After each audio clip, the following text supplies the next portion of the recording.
Cet épisode a été créé à partir de l'anglais en utilisant l'intelligence artificielle. Dr. Steve Harper, section 18 des Doctrines et Alliances. Vous pouvez vous reporter à Mosia 15, où Abinadi enseigne l'expiation de Jésus-Christ. Lorsque son âme fait une offrande pour le péché, il verra sa semence.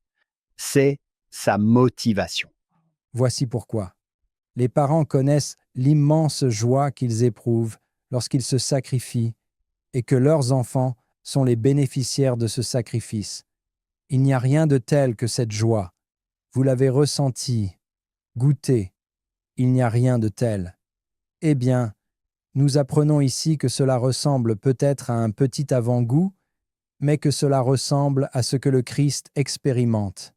Lorsque nous nous repentons, cela lui procure une joie immense parce que nous retournons dans la présence du Père sous condition de repentance et ensuite nous formalisons ce cycle de foi et de repentance, la foi dans le Christ.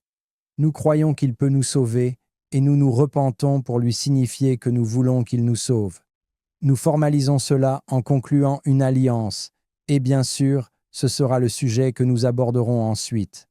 Dans la révélation, nous allons apprendre que nous prenons sur nous le nom du Christ, et cela sera répété une douzaine de fois dans la seconde moitié de cette révélation.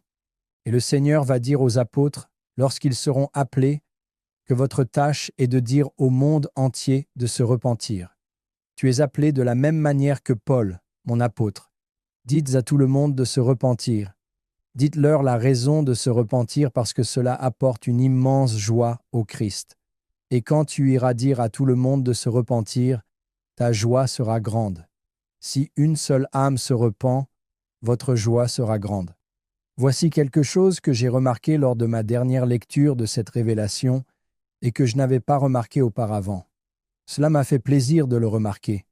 J'avais supposé, comme vous, que j'avais lu cette révélation des centaines de fois et que j'avais entendu dans ma tête un raisonnement du genre « S'il est vrai que vous devez pleurer, vous ne devez pas le faire.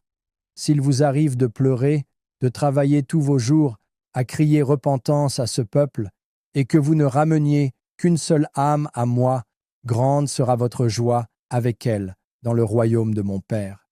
Et maintenant, si votre joie sera grande avec une seule âme que vous amenez dans le royaume de mon Père, elle sera exponentiellement plus grande si vous m'amenez beaucoup d'âmes.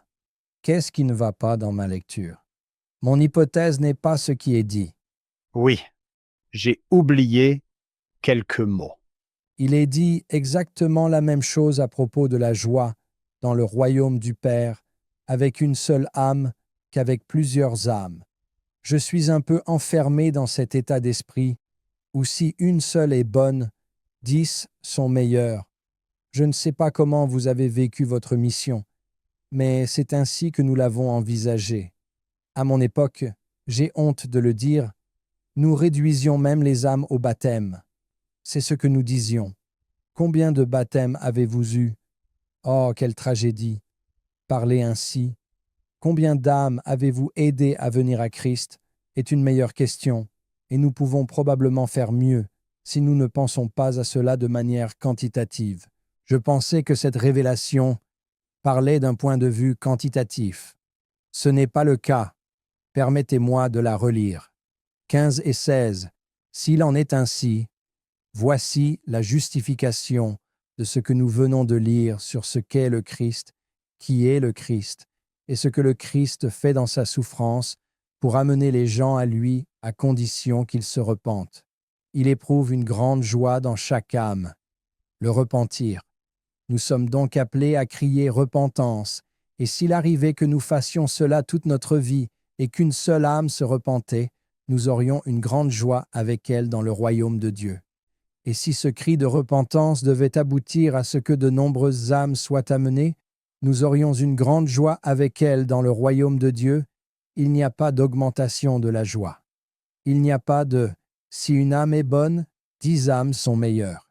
Si un baptême est bon, 100 baptêmes sont une meilleure mission. » J'aurais aimé le remarquer plus tôt dans ma vie. Nous vivons dans une culture qui marchandise les choses, y compris les personnes, ce qui n'est pas le cas de Dieu. ou du moins pas de la même manière que nous. Dieu ne le fait pas, ou du moins pas de la même manière que nous. Nous chosifions les gens en disant que si vous pouvez frapper un home run une fois toutes les 14 fois que vous essayez, vous valez beaucoup. Dieu ne fait pas cela. J'ai parfois eu recours à une astuce pour essayer de faire valoir mon point de vue. Vous voulez jouer à mon jeu avec moi? Vous n'êtes pas obligé de le dire à haute voix. Si vous voulez le faire, c'est très bien, mais il pourrait y avoir des conséquences négatives. Mais faites une liste dans votre tête des âmes qui valent plus aux yeux de Dieu que les vôtres. Cela devient facilement une heuristique. L'heuristique est un terme sophistiqué qui désigne le fait de répondre à une question compliquée par une question plus simple. Nous pourrions donc en faire une variante ici en pensant que la question est la suivante. Qui gagne plus que moi? Je pourrais faire une longue liste de personnes, mais ce n'est pas la question. Le commandement est le suivant. Souvenez-vous que la valeur des âmes est grande aux yeux de Dieu. Alors, aux yeux de Dieu, quelles sont les âmes qui valent plus que la vôtre? John, tu as des noms à donner? Comment pouvez-vous répondre à cette question? Parce qu'on dirait que chaque âme a une grande valeur. Oui, c'est vrai. Même une sœur dans un grand désespoir dans les prairies canadiennes. Oui, Même les oubliés, les opprimés, les gens vendus en esclavage, les gens ravagés, les gens massacrés au moulin de Shoal Creek, Hans Mill, même eux, surtout eux. OK, Hank, question délicate. Qu'en est-il de moi? Pouvez-vous dresser une liste de personnes dont l'âme vaut moins que la vôtre aux yeux de Dieu? Je sais qu'il m'arrive de me comporter ainsi, mais non. Oui, moi aussi. Je suis tout à fait d'accord avec vous. J'agis parfois comme si certaines âmes avaient moins de valeur que moi aux yeux de Dieu. C'est désobéir au verset 10. Quand je fais cela, je ne me souviens pas que la valeur des âmes, de chaque âme, est grande aux yeux de Dieu. Vous savez ce que Doctrine et Alliance 88, verset 15, dit à propos de l'âme. Qu'est-ce qu'une âme? L'esprit et le corps constituent l'âme. Modifions notre jeu. Le corps est une partie importante de l'âme. Pourriez-vous dresser une liste de personnes dont le corps vaut plus que le vôtre aux yeux de Dieu? Encore une fois, mon esprit se porte par défaut sur les corps qui sont en meilleur état que le mien, où je pourrais faire une longue liste à ce sujet. Ce n'est pas la question. Et à l'inverse, pourrions-nous dresser une liste de personnes dont le corps a moins de valeur que le nôtre aux yeux de Dieu? Beaucoup de gens sont persuadés que leur corps n'a pas beaucoup de valeur aux yeux de Dieu. Leur corps a une valeur infinie. Leur corps est glorieux, pieux, racheté, bien-aimé. Il a une grande valeur aux yeux de Dieu, à tel point que le Seigneur, leur Rédempteur, a souffert la mort dans la chair. Il a souffert leur douleur. Il sait ce que c'est que d'avoir un corps que l'on n'a pas l'impression d'aimer ou d'être aimé, ou un corps qui ne fonctionne pas comme on le souhaiterait, comme on le voudrait, ou comme on le souhaitera un jour. Il sait tout cela. Il est passé par là. Il est le Rédempteur de cette âme, chacune d'entre elles. Ces âmes ont une valeur immense, une valeur infinie aux yeux de Dieu, et mon âme ne vaut pas plus que la leur, et mon âme ne vaut pas moins que la leur aux yeux de mon Père céleste. Je me porterai mieux si je me comporte à chaque minute de chaque jour, comme si chaque personne, qu'elle ait vécue, qu'elle vive ou qu'elle vive encore, avait une valeur infinie aux yeux de mon Père céleste. Et si je me souviens de la valeur des âmes, y compris de leur corps, je cesserai d'exploiter les corps comme nous sommes programmés à le faire, et je cesserai d'exploiter les âmes, et je cesserai de rabaisser qui que ce soit, ou de parler des gens comme s'ils n'avaient pas une valeur éternelle ultime. Cela changera toute ma vision de moi-même et de tous les autres.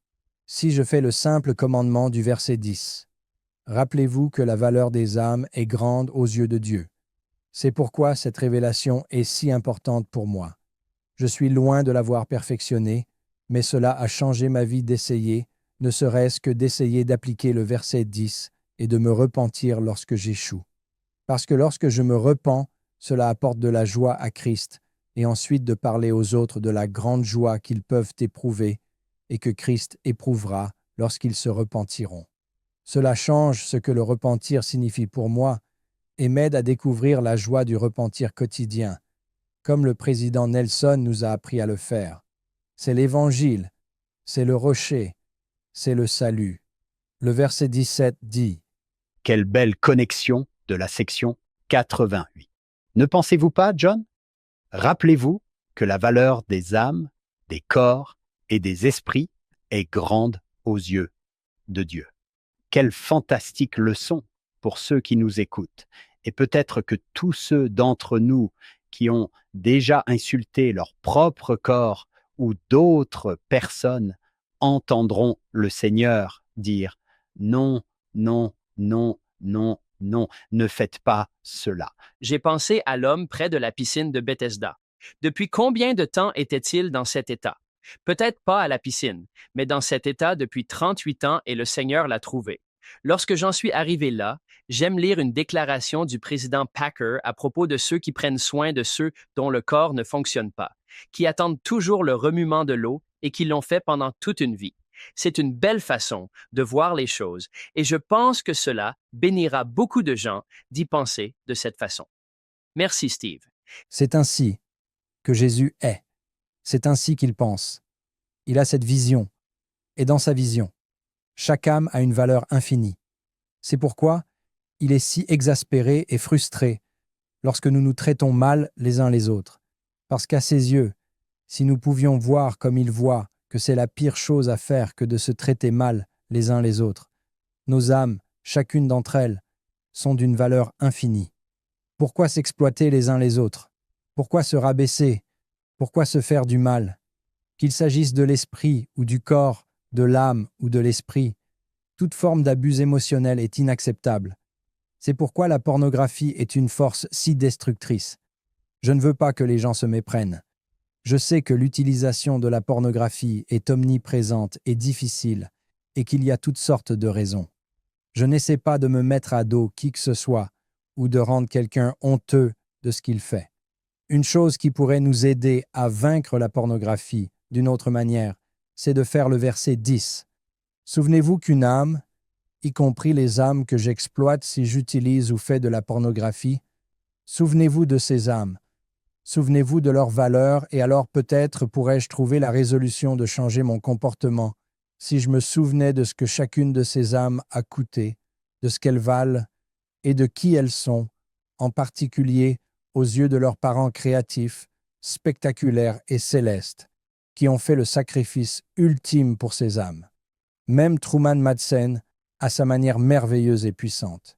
Il y a des années, il a donné une conférence extraordinaire sur le campus de BYU, intitulée « Le Sauveur, la Sainte Seine et l'estime de soi ». Et il a dit « Je ne vais pas trouver le site parfaitement exact, mais pour le paraphraser assez bien, il a dit quelque chose comme « Si les âmes ont de la valeur ou sont appréciées en proportion directe du sacrifice de notre Rédempteur, alors nous savons qu'aux yeux de Dieu, votre âme, même la vôtre, et mon âme, même la mienne, sont d'une valeur infinie. C'est une vérité qui peut changer une vie. C'est une vérité qui peut changer le monde. » Je pense que nous venons de faire l'expérience de ce qu'a dit Frère Packer. La vraie doctrine peut changer le comportement, la vraie doctrine, et le verset 10 est une vraie doctrine qui peut littéralement changer votre comportement. Vous verrez le monde différemment. J'ai une petite question historique à vous poser. Je n'aime pas nous lancer dans une autre direction, mais je voulais juste vous poser une question rapide. Vous m'avez parlé du calvinisme et de l'arminianisme si répandu en 1829 et de la valeur des âmes humaines dans les années 1830, 1820 et 1830. Parce que d'après ce que j'ai entendu, ce que j'ai compris, c'est que Dieu n'aime pas les êtres humains. Que nous avez-vous enseigné avant cela? Il les pend haut. La flamme comme une araignée. Oui, c'est vrai. Vous évoquez donc le discours de 1741 du révérend Jonathan Edwards. Les pécheurs entre les mains d'un Dieu en colère, prononcé à Enfield, dans le Connecticut. Si le révérend Edwards était ici, il dirait « Les gars, vous me comprenez mal, ne vous méprenez pas. Je parlais de la miséricorde de Dieu. J'expliquais que chacun d'entre nous méritait d'être dans l'enfer le plus chaud pour la durée la plus longue possible. Et le fait que nous ne le soyons pas en ce moment, le fait que Dieu nous épargne d'un feu d'enfer bien mérité en ce moment, est une preuve de son amour et de sa miséricorde. Il est vrai que dans le sermon, le révérend Edwards a dit « Dieu a horreur de vous ». Il y a quelque chose à cela que nous pourrions trouver dans les Écritures restaurées. Dieu dit « Je viens dans ma vengeance et ma fureur pour piétiner les méchants et répandre leur sang sur mes vêtements. » Nous ne voulons donc pas le déformer, mais il est vrai que l'Évangile rétabli présente une meilleure version de ce que nous sommes pour Dieu que l'Évangile non rétabli. Dans l'Évangile non restauré, que j'aime par l'Évangile non restauré, je jette une couverture sur le reste du christianisme. Je l'adore, mais j'aime mieux la version restaurée de l'Évangile. Et l'une des principales raisons est ce que l'on appelle souvent le théisme classique. Beaucoup d'érudits fantastiques sont venus à BYU et nous ont enseigné leur version du christianisme, et ainsi de suite. Nous apprenons beaucoup d'eux. L'un d'entre eux, auquel je pense en particulier, a expliqué le théisme classique. Il s'agit de l'idée fondamentale de Dieu, qui est commune à l'ensemble de ce que l'on appelle souvent le christianisme traditionnel. Dans cette version, Dieu est tout. Nous ne le sommes pas. Dieu n'est pas comme nous, et nous ne sommes pas comme Dieu. Nous ne pouvons pas devenir comme Dieu. Nous ne sommes en aucun cas des enfants de Dieu. Il est vrai que les Écritures peuvent le dire, mais c'est dans une sorte de relation figurative, et cette version de Dieu n'a pas de partie du corps ni de passion.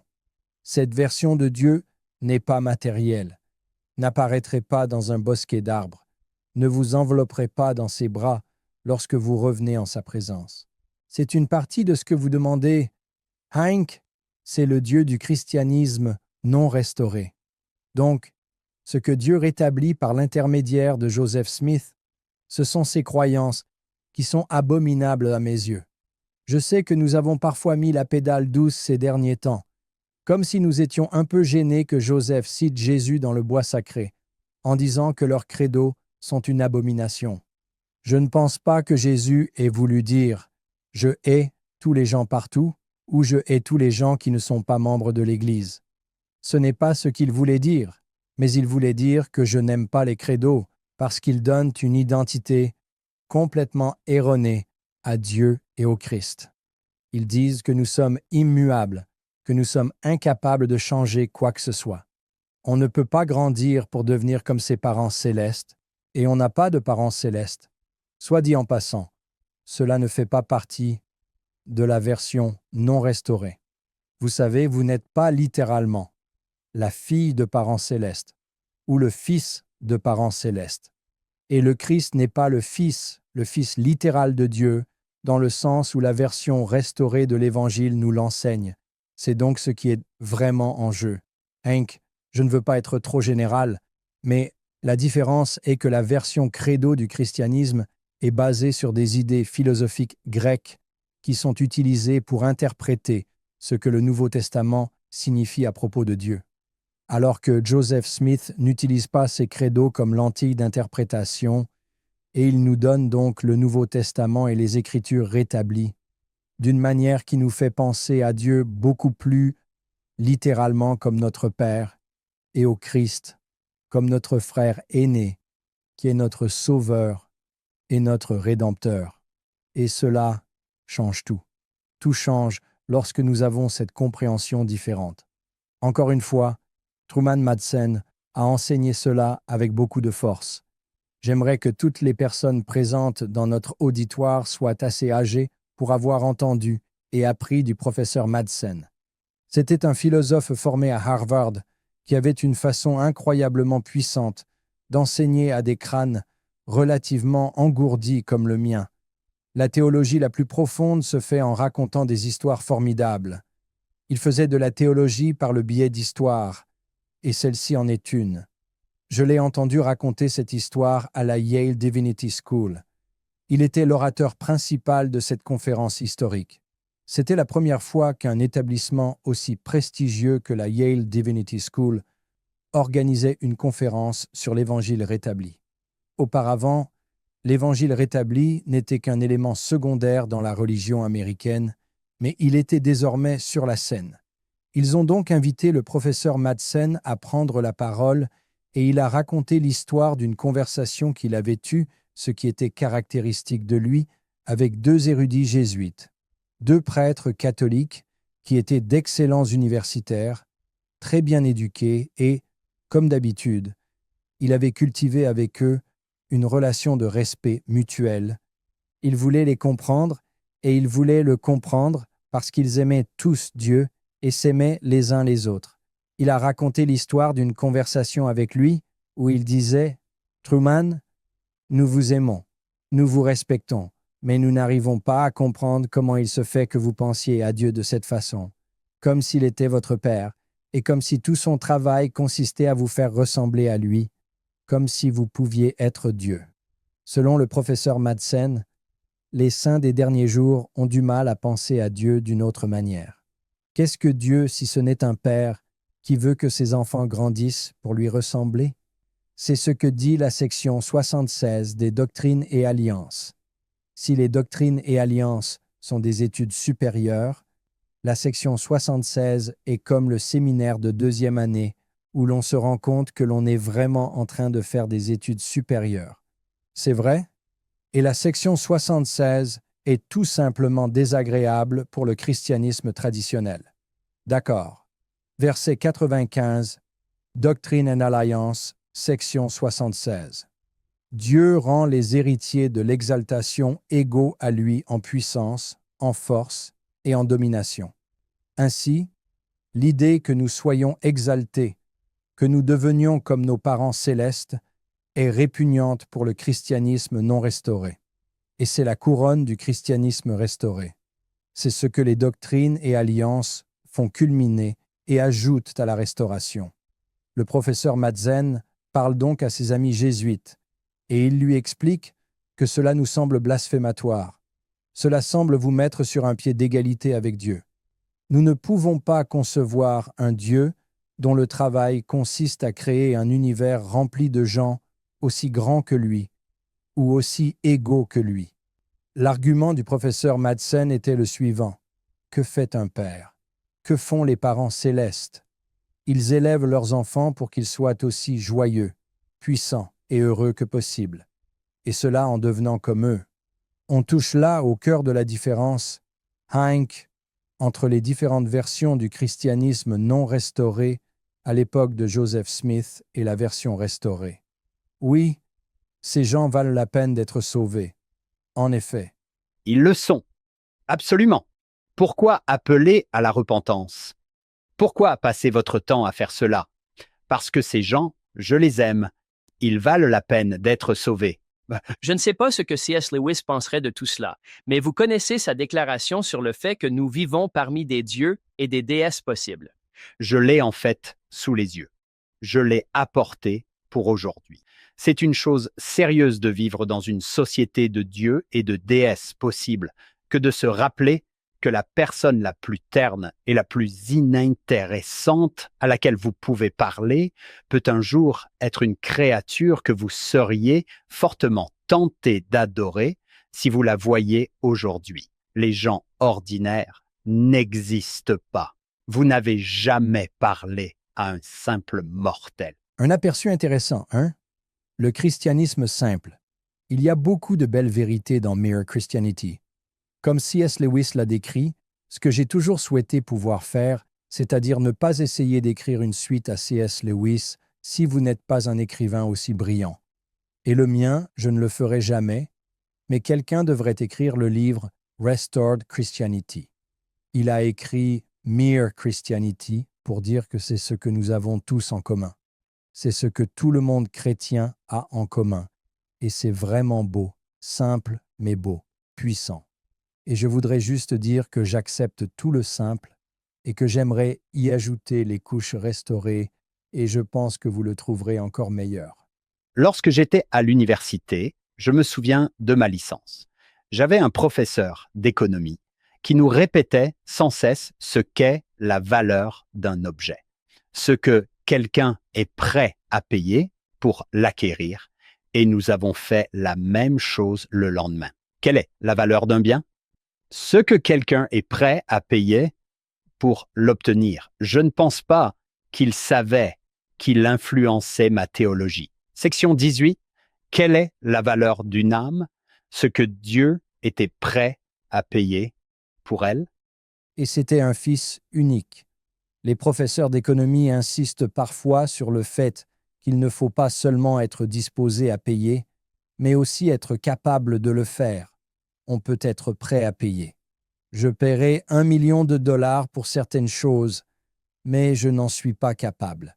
Ainsi, Dieu n'est pas seulement disposé à payer une expiation infinie pour chaque âme, il en est capable. Cela vous fait penser à cette phrase de Doctrine et Alliance 60, 64, quelque part là-dedans, où le Seigneur dit « Je suis capable de vous rendre saints ». C'est une autre de ces sous-entendus radicaux des doctrines et alliances sur la nature du Christ. Steve, vous êtes ici depuis 2 heures et nous avons couvert les 16 premiers versets qui méritent qu'on leur consacre autant de temps et qu'on les étudie. Assurons-nous de couvrir, vous savez, le reste de la section. Accompagnez-nous donc dans cette deuxième moitié. Très bien, j'en suis ravi. Nous avons noté tout à l'heure que si l'on faisait un nuage de mots à partir de Doctrine et Alliance 18, certains des mots les plus importants seraient rédempteur, joie, repentir et non. Je pense que le non serait le mot le plus dominant. Et bien sûr, le nom dont il est question ici et que nous allons rencontrer très fréquemment à partir du verset 18 est le nom de Jésus-Christ. Il y a là quelque chose de significatif. La prémisse suivante que nous pourrions dire dans ce cas, que le Seigneur fait pour la valeur des âmes et la valeur de la repentance, est le nom du Christ. Une fois qu'une âme a foi en Christ et se repent, la chose suivante est de prendre sur soi le nom de Jésus-Christ, ce qui régularise et formalise en quelque sorte cette relation continue. Vous avez foi en moi, vous vous repentez, vous signalez que vous voulez que je couvre vos péchés et que je vous rachète du péché et de la mort. Je deviens le tien et tu deviens le mien. Nous partageons mon nom. Si tu es en mon nom, si tu es en moi, tu es parfait. Tu n'es pas parfait. 6 mois après avoir cessé de pécher, tu es parfait. Au moment où vous faites sincèrement alliance avec Dieu pour prendre sur vous le nom de Jésus-Christ, parce que vous venez de vous ajouter à Christ. Nous en avons parlé précédemment et les saints des derniers jours doivent cesser de nier cette vérité. C'est un rejet du christianisme et surtout de sa version restaurée que de diminuer ce que le Christ est capable de faire. Rappelez-vous, je suis capable de vous rendre saint. Il dit moi, oui, toi, moi, tu peux me rendre saint. Oui, c'est fait. Tout ce qui reste à voir, c'est si vous êtes prêts à avoir foi en moi, à vous repentir de vos péchés et à formaliser cela par une alliance. Mais le plus dur est fait. Comme vous le savez, le professeur Robinson, Steve Robinson, nous a tous appris à le croire lorsqu'il dit cela. Pas seulement à croire dans l'abstraction que c'est possible, mais à le croire lorsqu'il dit qu'il peut sauver même moi. Nous n'accepterons pas vraiment l'évangile de Jésus-Christ tant que nous ne croirons pas que nous sommes parfaits en Christ. Dès l'instant où nous prenons son nom, nous devenons siens. C'est comme si nous étions le même être et que nous devenions le sien. Demandez au Père en mon nom et par la foi, en croyant vous recevrez, verset 20, ne vous opposez à aucune église. C'est l'église du diable. Le verset 21 est vraiment celui où je voulais aller. Prenez sur vous le nom du Christ, dites la vérité avec sobriété. Verset 22, tous ceux qui se repentiront et seront baptisés en mon nom, qui est Jésus-Christ, et qui persévéreront dans cette alliance, seront sauvés. Voici Jésus-Christ. Le verset 23 est le nom donné par le Père. Il n'y a pas d'autre nom par lequel l'homme puisse être sauvé. Tous ceux qui portent le nom du Christ, dit le verset 24, doivent prendre sur eux le nom donné par le Père. Parfois, nous protestons contre cela dans notre culture aujourd'hui. Nous ne voulons pas de limites. Nous ne voulons pas que quelqu'un nous dise ce que nous devons faire. Les membres de la génération Z et d'autres sont particulièrement comme ça. Je ne veux pas que quelqu'un me dise ce que je dois faire. D'accord, c'est très bien. Mais ne pensez pas que Dieu vous force à agir de la sorte. Il partage simplement avec vous la vérité que si vous voulez revenir en sa présence, le seul moyen d'y parvenir, compte tenu de votre péché et de votre mortalité inhérente, est de prendre sur vous le nom de quelqu'un et le pouvoir de quelqu'un qui a vaincu le péché et la mortalité. Si vous voulez être rétabli dans la présence de Dieu, il n'y a qu'un seul moyen d'y parvenir. Il n'y a qu'un seul chemin qui y mène. Et ce chemin, c'est Jésus-Christ. Je trouve frustrant de rencontrer cet esprit en nous, parmi nous, qui veut que personne ne me dise ce que je dois faire. Je vais faire ce que je veux. Tous les chemins mènent à Rome. Non, il n'y a qu'un seul chemin pour retourner à la présence de Dieu, et Jésus est le chemin. Il est la vérité. Il est la vie. Vous n'avez pas à le choisir. Vous et moi n'avons pas besoin d'avoir foi en cette vérité. Nous n'avons pas à nous repentir à cause de cette vérité, mais elle est vraie, et Jésus est le chemin, et son nom est le seul nom sous le ciel par lequel nous pouvons être sauvés. Par conséquent, si vous voulez prendre sur vous ce nom, c'est l'essentiel de la seconde moitié, les deuxièmes 2/3 de la section 18. Et puis, nous avons ici le Seigneur qui dit, et ce Oliver et David, « Voici ce que je veux que vous disiez aux apôtres. Je veux que vous les recherchiez. C'est à toi de trouver les 12 apôtres.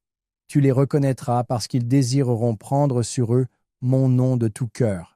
Les apôtres comprendront l'importance du nom du Christ et ils le feront de tout leur cœur. De tout cœur, pas à moitié. » Puis le Seigneur s'adresse directement aux 12, à la première personne, à partir du verset 31. C'est vraiment remarquable. Et ils ne seront pas appelés avant 6 ans. Nous sommes en juin 1829. Ce sera en février 1835. Alors transmettez ce message quand vous les trouverez. Quand Oliver les a commissionnés, il a utilisé ce texte et il leur a dit « Depuis que cette révélation m'a été donnée, je vous cherche. Je vous ai cherché comme le Seigneur me l'avait ordonné. » Pensez à ce groupe. Le plus âgé a 35 ans, le plus jeune a probablement 21 ans. Ils sont sincères, mais ils n'ont rien à voir avec les apôtres auxquels nous sommes habitués, qui sont aguerris et expérimentés. Ces gars-là ont dû s'aguerrir et avoir de l'expérience dans le joug, dans le manteau, et c'était un parcours semé d'embûches. Mais ce texte les a informés et il informe les apôtres aujourd'hui. Ils le connaissent toujours à l'envers et à l'endroit. Je me souviens, comme vous le faites probablement de cette formidable conférence donnée par Frère Ballard, M. Russell Ballard, il y a quelques années, n'est-ce pas? Est-ce que c'était le week-end dernier ou est-ce que c'était il y a 20 ans? Il nous invitait à nous souvenir de l'unique. Si nous comprenions la valeur des âmes de la même manière que le Seigneur, nous ne traiterions jamais personne avec irrespect ou mépris, a-t-il dit. Ce ne sont pas ses mots exacts, mais il évoquait cette révélation et sa raison d'être, et nous rappelait que la valeur des âmes est grande aux yeux de Dieu, car l'unique est grand à ses yeux. Je me souviens de cette phrase de Frère Ballard. 2 choses. D'abord, je voudrais avoir votre avis à tous les deux sur le verset 20. Il y a quelque chose que j'ai l'impression que nous pouvons extrapoler à partir du fait que nous ne contestons aucune Église, si ce n'est l'Église du diable. En d'autres termes, lorsque nous disons qu'il n'y a qu'une seule vraie Église, l'implication facile est que tout le reste est faux. Oui, cela ne semble pas être l'indication ici. C'est vrai? Et j'aime ce que Steve dit à propos de cette version restaurée du christianisme et combien nous aimons et partageons avec le christianisme non restauré. Quand je vois ne contester aucune église, si ce n'est l'église du diable,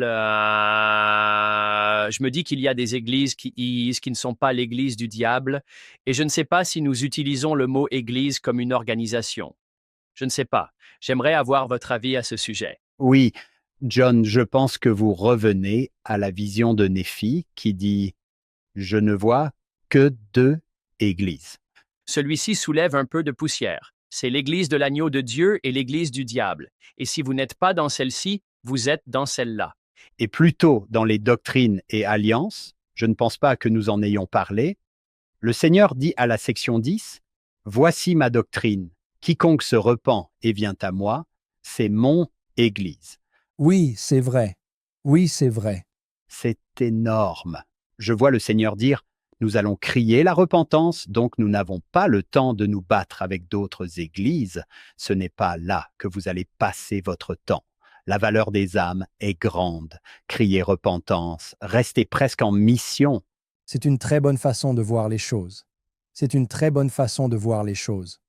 Je pense que c'est ce que cela signifie. Rester en mission. Quelle est la mission? Chaque âme a une valeur infinie. Veillez à ce qu'elle le sache. Veillez à ce qu'elle sache que le moyen pour elle de rentrer chez elle est d'avoir foi en Christ, de se repentir de leurs péchés, de prendre sur elle le nom de Christ et de persévérer dans cette alliance. Telle est votre mission. Ne vous disputez pas avec les gens et ne vous perdez pas dans les mauvaises herbes ou ne vous écartez pas du chemin. Il m'arrive d'enseigner la préparation à la mission dans mon pieux. Je dis aux étudiants que lorsque vous vous disputez avec quelqu'un et que vous allez et venez, vous pouvez gagner, mais vous perdez quand même. Personne n'en sort en se disant que c'était très édifiant. Cela m'a rapproché du Seigneur. Donc une partie de cela, John, est dans mon esprit, facile. Le Seigneur dit que c'est stérile. Je pense que nous devrions nous rappeler, comme vous venez de me le rappeler au cours des dernières minutes, les références croisées ou les éléments intertextuels dont nous devrions tenir compte. En d'autres termes, lorsque Oliver Cowdery entend ceci de la bouche du Seigneur, il a également accès à Doctrine et Alliance 10. Il sait ce que le Seigneur a dit au sujet de mon Église dans Doctrine et Alliance 10. Le Seigneur fait quelque chose d'absolument fascinant. Lorsque Doctrine et Alliance 18 est révélée, nous sommes encore à près d'1 an de l'organisation de l'Église de Jésus-Christ sur la terre. Doctrine et Alliance 10 est arrivée, et le Seigneur y a dit mon Église une demi-douzaine de fois, et chaque fois qu'il se réfère au christianisme traditionnel, c'est mon Église. Et il en parle avec affection. C'est mon Église. Et il dit, je ne fais pas toutes ces choses pour saper mon Église. J'aime mon Église. Je fais cela pour sauver mon Église. La restauration est le salut de la chrétienté. Et il dit, quiconque construit sa propre Église, c'est à cela que je m'oppose. Mais je ne m'oppose pas aux chrétiens et au christianisme, d'une manière générale. C'est donc une distinction importante qui ressort de 10. C'est ce que le Seigneur entend par Église, et l'Église restaurée de Jésus-Christ sera en quelque sorte la manière dont il va s'y prendre pour accomplir ce travail. Mais nous ferions une erreur et comprendrions mal le Seigneur si nous pensions qu'il organise l'Église de Jésus-Christ sur la terre pour écraser une fois pour toutes les dénominations protestantes et catholiques, orthodoxes et ainsi de suite. Il ne s'agit pas de cela. Nous devons être conscients de cela lorsque nous voyons le verset 20. Ne combattez aucune Église, si ce n'est l'Église du diable. Et puis, comme vous l'avez mentionné, cela nous rappelle aussi que le Seigneur vient de dire à Oliver de se fier à ce qui est écrit, de se fier au manuscrit du livre de Mormon. Et comme vous le savez tous les deux et comme Oliver le savait bien, le manuscrit du livre de Mormon contient cette vision apocalyptique où Néphi voit qu'il n'y a que 2 églises. Il y a l'Église de Dieu et l'Église du diable. Et comme nous ne sommes généralement pas très versés dans l'apocalyptique, dans le genre de l'écriture apocalyptique, c'est difficile. Il est très difficile pour les gens d'aujourd'hui, et pour ceux qui ne connaissent pas les modes de pensée apocalyptiques, de comprendre qu'Oliver aurait pu les connaître ou les comprendre mieux. Pour dire les choses simplement, nous aimons penser littéralement et vraiment historiquement que l'Église restaurée a été organisée le 6 avril 1830. Et le presbytérianisme vient de ces gens en Écosse dans ces années-là et de je ne sais quoi d'autre. Jean Calvin à Genève au XVIe siècle. Et l'apocalyptique ne fait pas cela. L'apocalyptique est comme l'écriture de Jean, la révélation à la fin de la Bible, où nous traitons de ces grandes catégories, Sion et Babylone, le bien et le mal, l'église de l'agneau et l'église du diable. Et Steve Robinson qui comprenait bien l'apocalyptique, il nous a appris à cesser de penser à cela en termes historiques et à commencer à y penser en tant que grand type ou choses qui sont vraies à travers tous les temps, divisées en deux catégories pour une compréhension simple.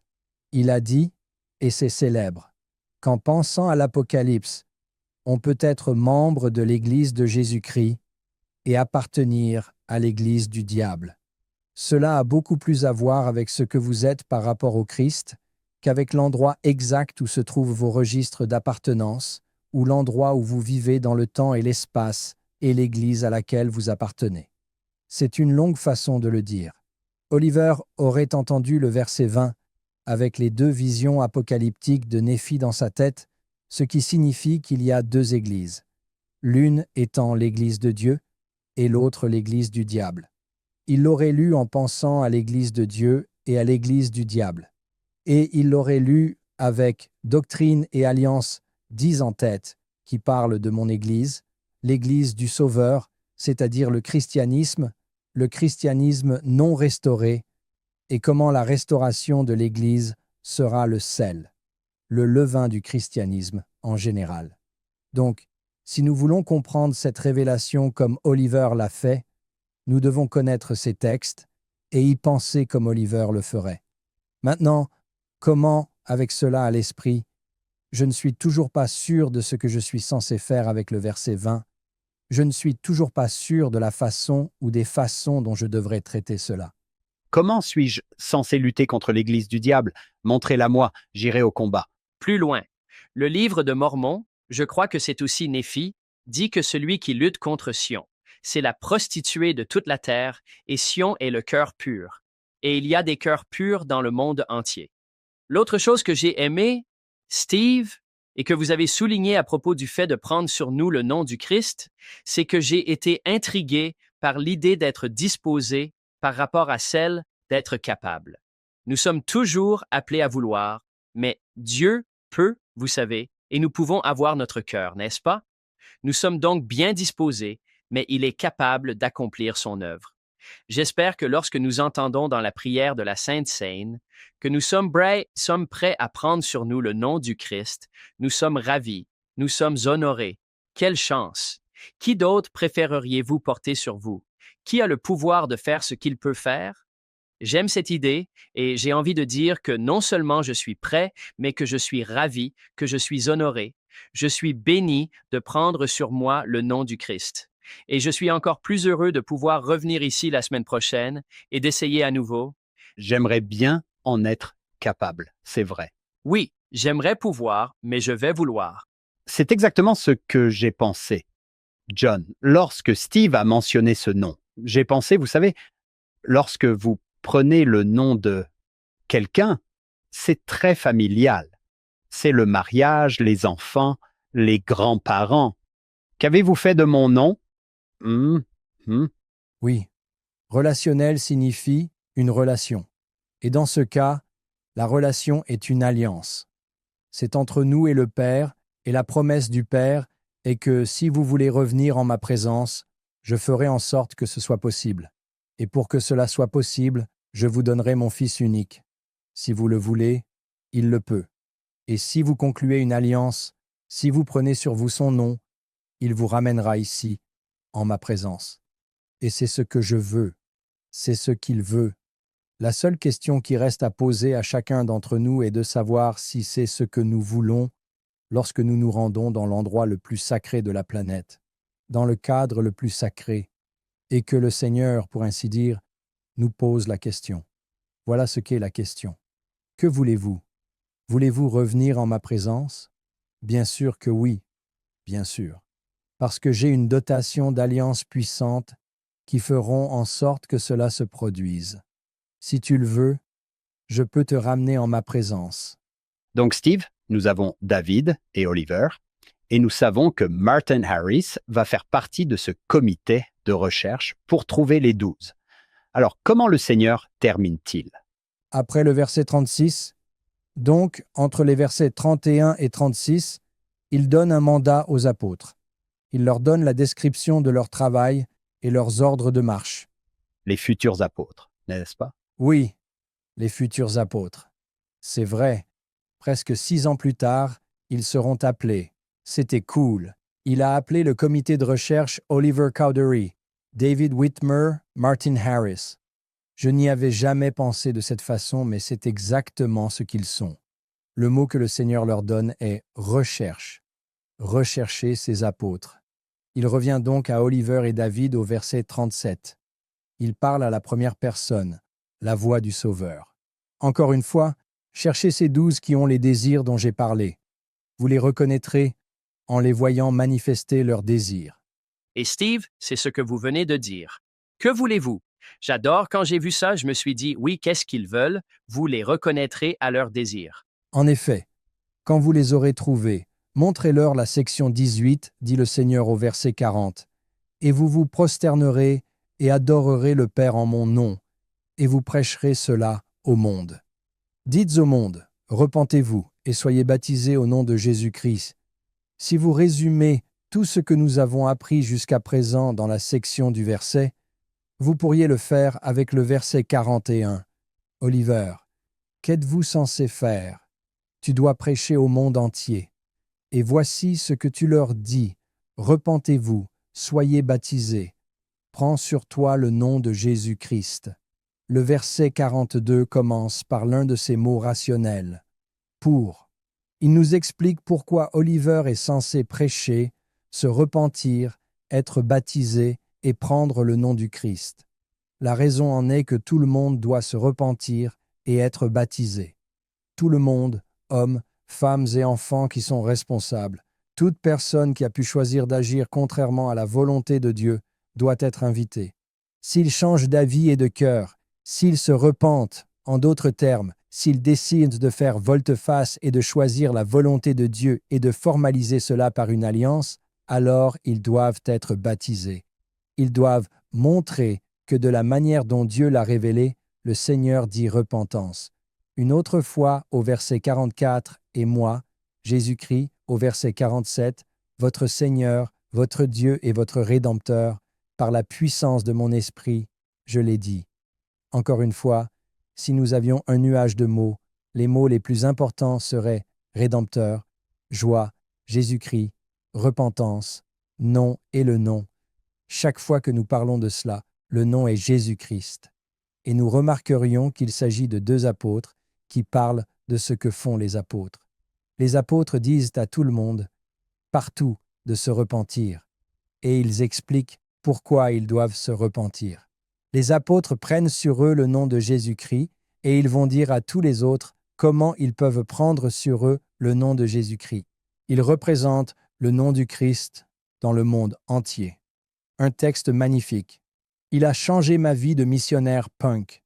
Il a changé la vie d'une femme que je n'ai jamais revue depuis, mais qui ce jour-là a su, avec autant de force qu'on peut savoir quoi que ce soit, qu'elle était une fille bien-aimée de Dieu, qui avait un Sauveur ayant fait un sacrifice infini, et qui le referait juste pour elle. Et il le ferait à n'importe quel prix, et à n'importe quel prix. C'était vraiment une belle chose à présenter, de voir Dieu faire cela dans la vie de l'une de ses précieuses filles. Une âme qui, à ses yeux, a une valeur infinie, infinie. Merci de m'avoir permis de parler de ce sujet avec vous. Ce fut un grand privilège. Je vois beaucoup d'auditeurs qui disent, juste au verset 10, la valeur des âmes est grande aux yeux de Dieu. La famille que vous allez retrouver, les enfants, vous allez retrouver le conjoint que vous allez bientôt voir. Cela va changer la façon dont vous interagissez avec eux aujourd'hui même. Les membres de votre quartier, votre voisinage, vos amis, vos ennemis. J'adore cela. Quand Enos a commencé à prier, il a d'abord prié pour lui-même, puis son cœur s'est élargi et il a prié pour ses frères. Puis son cœur s'est élargi et il a prié pour ses ennemis. Je pense qu'il se rendait compte de l'identité de chacun.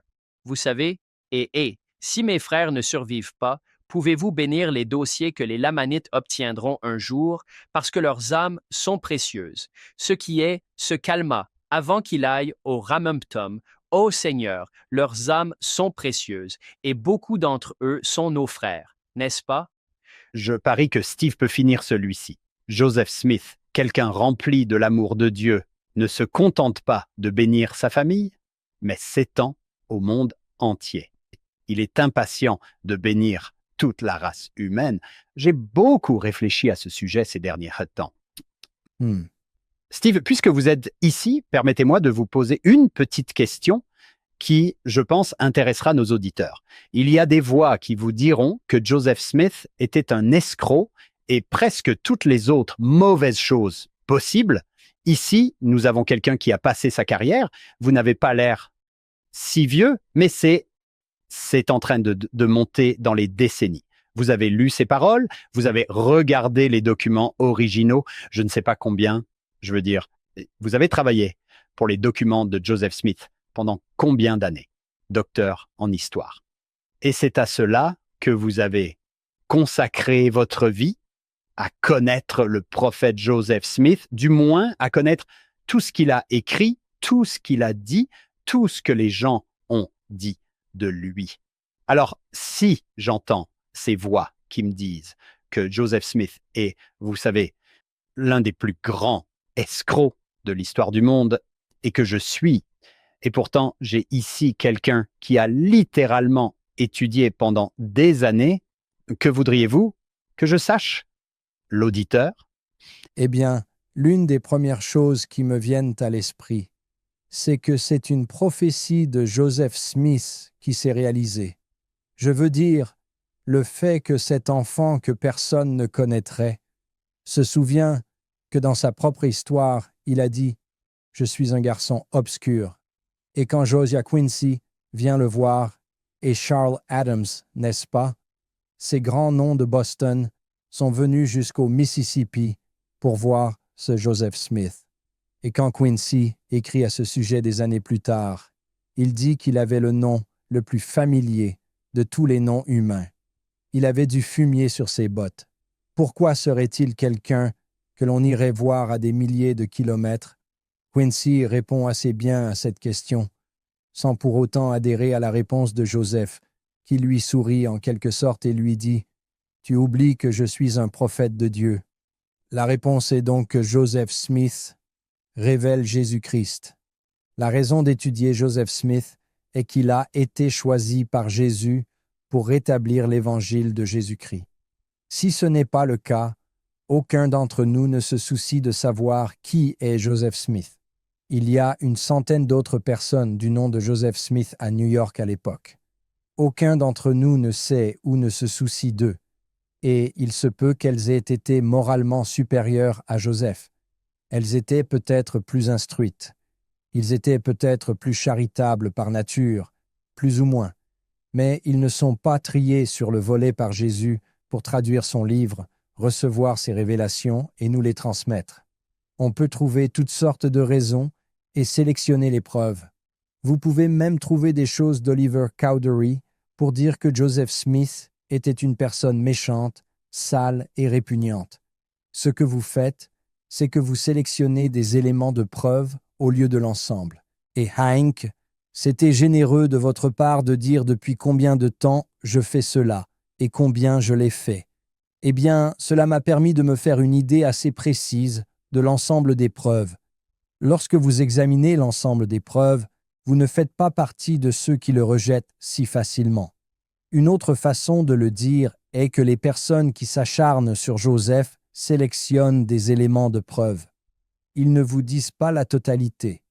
Ils ne vous disent pas que le dossier historique est vraiment convaincant, que les personnes qui le connaissaient le mieux le croyaient le plus, y compris Oliver Cowdery, qui a passé une décennie en dehors de l'Église, mécontent de Joseph, et qui l'a affirmé pendant tout ce temps. Oh oui, il l'a traduit par la puissance de Dieu. C'est moi qui l'ai écrit. C'est moi qui l'ai écrite. Il connaît le Christ. Oliver a écrit une lettre frustrée à Phineas Young, le frère de Brigham. Phineas était l'exemple même du frère serviteur. Oliver, tu veux revenir à l'église avec moi ce week-end? Oliver, tu veux jouer au basket à l'église avec moi? Oliver l'aime toujours, peu importe ce qu'il a fait ou ce qu'il a dit. Oliver écrit à Phineas une lettre dont il ne s'attend pas à ce qu'elle soit rendue publique ou quoi que ce soit d'autre. Il ne la calcule pas pour la consommation publique. Et cela se passe pendant la période où Oliver est mécontent et un peu frustré. Il a l'impression qu'on lui manque de respect, qu'on ne lui accorde pas tout le crédit qu'il mérite. Dans sa lettre, il dit « Oui, vous avez raison. J'ai été trop sensible sur ces points. Mais vous le seriez aussi si vous vous étiez tenu en présence de Pierre avec notre frère bien-aimé Joseph, et si vous aviez reçu la sainte prêtrise. C'est Oliver Cowdery qui dit que Jésus a choisi Joseph, et qu'il a envoyé Pierre poser ses mains sur ma tête et sur celle de Joseph. Je suis un apôtre. Ou du moins, je l'étais. Voilà le genre de preuves qui s'accumulent. Et lorsque vous passez votre vie à les étudier, vous ne pouvez pas faire comme si elles n'existaient pas. Et même si vous n'avez que le livre de Mormon, je ne sais pas comment les gens peuvent passer une journée à prétendre que le livre de Mormon n'a pas d'influence sur eux. Il est vrai. C'est pourquoi je dois contracter et respecter des alliances. C'est ma réponse courte. Je pourrais faire un semestre entier, mais c'est ma réponse courte. Je vous cite souvent Steve disant « Regardez, Joseph Smith, le fermier, ce n'est pas ce qui m'intéresse. Ce qui m'intéresse, c'est Joseph Smith, le prophète. » Oui. Et là encore, c'est uniquement parce que Jésus nous est révélé par l'intermédiaire de Joseph Smith. Joseph Smith ne me sauve pas. Il ne fait rien pour moi, si ce n'est m'orienter vers le Christ et être le canal par lequel le Christ rétablit la nouvelle alliance éternelle. J'ai eu un collègue qui m'a présenté à un groupe d'étudiants. Ce collègue étudiait brillamment la Bible. Ils m'ont dit « Je suis un gars de Jésus et le professeur Harper est un gars de Joseph Smith. » Je me suis dit que je comprenais ce que vous disiez, mais que je me considérais comme un disciple de Jésus-Christ, du début à la fin. Et le livre qui contient la plus grande concentration de mots de Jésus dans les groupes les plus denses est celui des Doctrines et Alliances. Je l'étudie depuis 30 ans et je ne vais pas arrêter, John. C'est un bon travail. Hank. J'étais excité à l'idée que Steve vienne, et c'était encore mieux que ce que j'avais imaginé. Les gens qui le connaissaient le mieux le croyaient le plus. J'adore ça. Je ne l'oublierai jamais. Merci, mes frères. Oui, j'adore ça. Oliver commence par demander ce que vous voulez que je fasse. Comment puis-je être le plus près possible? Et je pense que nous avons tous cette réponse. Si vous vous demandez, que voulez-vous que je fasse? Comment puis-je être le plus près? Section 18. C'est génial de voir comment le Seigneur peut parler à un seul et à tous en même temps. N'est-ce pas quelque chose? Eh bien, Steve, merci d'être venu. Steve ne voudrait pas que je le dise, mais vous pouvez aller sur Amazon et taper Stephen Harper. Vous y trouverez de nombreux livres. Nous tenons à remercier le Dr Steve Harper pour sa présence parmi nous. Nous tenons à remercier Jennifer Harper de nous avoir permis de l'emprunter. Nous t'aimons, Steve. Nous espérons que tous ceux qui nous écoutent et qui veulent laisser un message à Steve viennent sur YouTube et nous laissent un message. Vous pouvez aller sur notre site internet followhim.co. Il y a un endroit où vous pouvez nous envoyer un message. Nous ferons en sorte de les transmettre à Steve et Jennifer. Nous tenons à remercier notre productrice exécutive, Shannon Sorensen, nos sponsors, David et Verla Sorensen. Et à chaque épisode, nous nous souvenons de notre fondateur, Steve Sorensen. Nous espérons que vous nous rejoindrez la semaine prochaine. Nous serons dans la section 19 sur Follow Him. Les notes et les transcriptions de l'émission d'aujourd'hui sont disponibles sur notre site web. Bien entendu, rien de tout cela ne serait possible sans notre équipe de production.